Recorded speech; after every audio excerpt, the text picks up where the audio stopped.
O objetivo do transformador será transformar a energia de 220 ou 127 para 12 volts com uma potência de 200 VA. A primeira etapa do processo de cálculo é o cálculo da área de seção transversal. Utilizando a equação abaixo, sabemos que a seção magnética do núcleo em centímetros quadrados é igual a 7 vezes a raiz quadrada da potência pela frequência.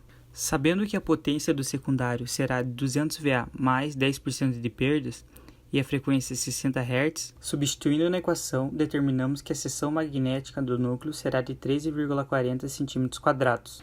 A segunda etapa do processo de cálculo é determinar a relação de espira por volt. Utilizando a equação abaixo, sabemos que o número de espiras por volt é igual a 1 vezes 10 na 8 sobre 4,44 vezes a indução magnética em Gauss vezes a seção transversal do núcleo em centímetros quadrados vezes a frequência de operação.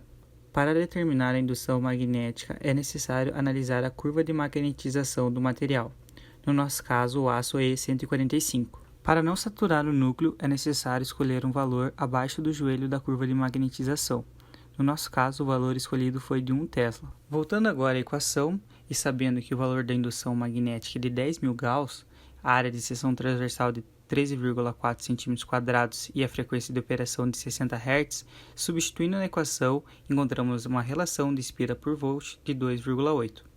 Após definida a relação, determinamos que para o enrolamento de 127 volts serão necessários 356 espiras, para o enrolamento de 220, 616 espiras e para o enrolamento de 12 volts, 34 espiras. Vale ressaltar que a bobina de 220 será uma continuação da bobina de 127, que serão separadas por um tap.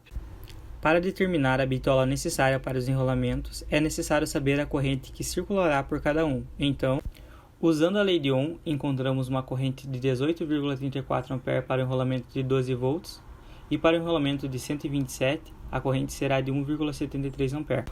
Como a corrente de 127 volts será maior que ligada em 220 volts, consideramos para o cálculo a corrente quando ligada em 127 volts.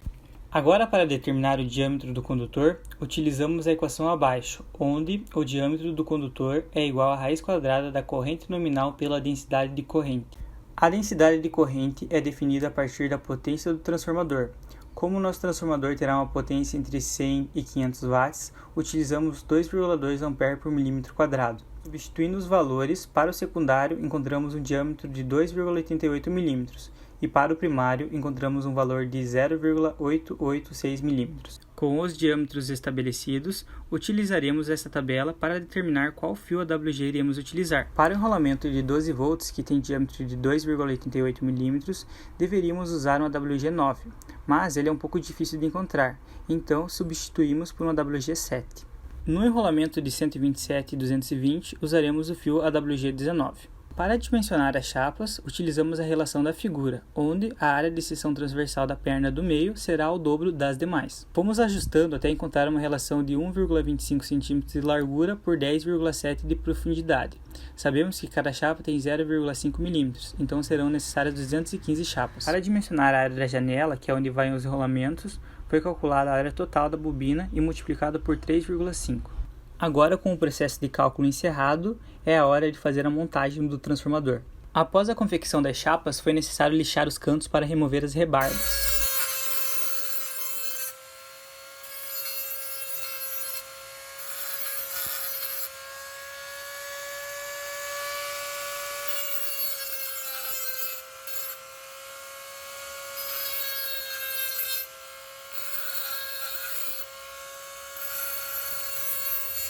Para fazer os enrolamentos, foi desenvolvido um carretel a partir de um cano de PVC. Usamos uma madeira para simular o nosso núcleo. Depois de terminado o carretel, foram enroladas as bobinas. A primeira foi às 356 voltas de fio AWG19 para o enrolamento de 127 volts.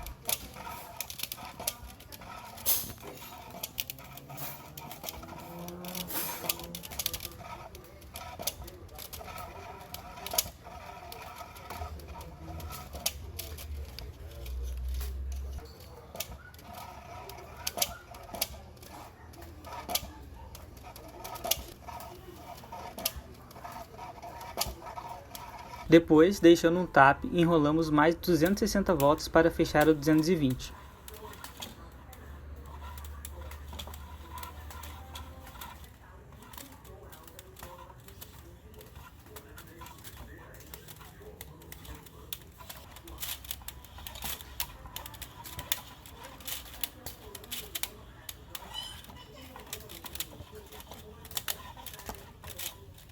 Com o primário concluído, após fazer uma isolação com fita crepe, foram enroladas mais 33 volts de fio AWG7 para o secundário, no nosso caso 12 volts.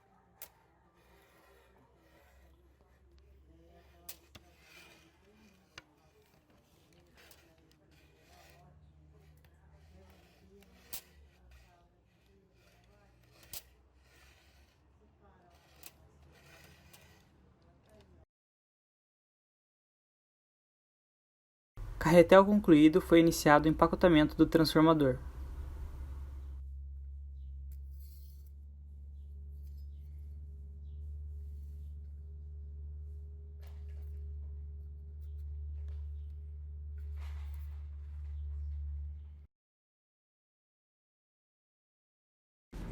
Finalizado o empacotamento, prendemos as chapas com parafusos e fixamos o transformador em cima de uma chapa de madeira. Também foi inserida uma chave seletora de 127 para 220 e realizada uma pintura nas chapas de aço.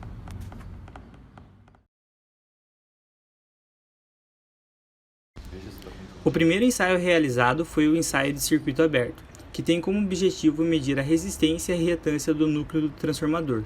Para fazer isso, é necessário deixar o secundário aberto e inserir tensão no primário até chegar na tensão nominal do secundário, no nosso caso 12 volts.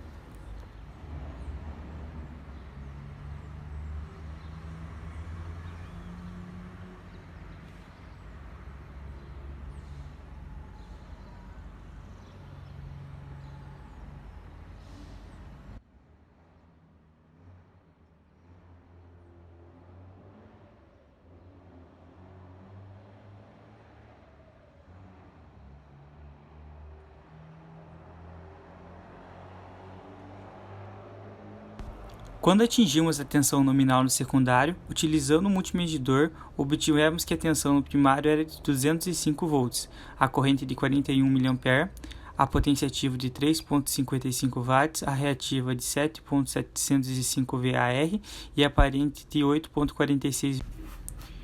Utilizando as equações, obtivemos que a resistência do núcleo é de 11.800 ohm, a impedância total de 4.950 ohm e a reatância de magnetização de 8.527 J-ohm.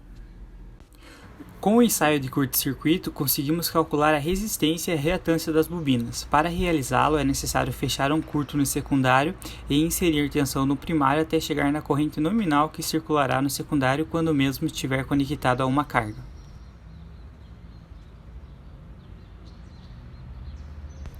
Quando alcançamos 18,3 A no secundário, a tensão do primário foi de 17,67 volts e a corrente de 1,16 A. Isso nos deu uma potência de 19,18 watts. Com esses valores, usando as equações, encontramos que a resistência dos enrolamentos é de 14,25 ohm e a reatância de 5,30 J-ohm. O rendimento é calculado através da potência nominal sobre a potência nominal mais as perdas. O valor foi de aproximadamente 90%. O último ensaio realizado foi para visualizar a saída de onda do transformador, variando a tensão do primário até chegar na tensão nominal do secundário. Utilizando o osciloscópio, observamos que a onda está perfeita.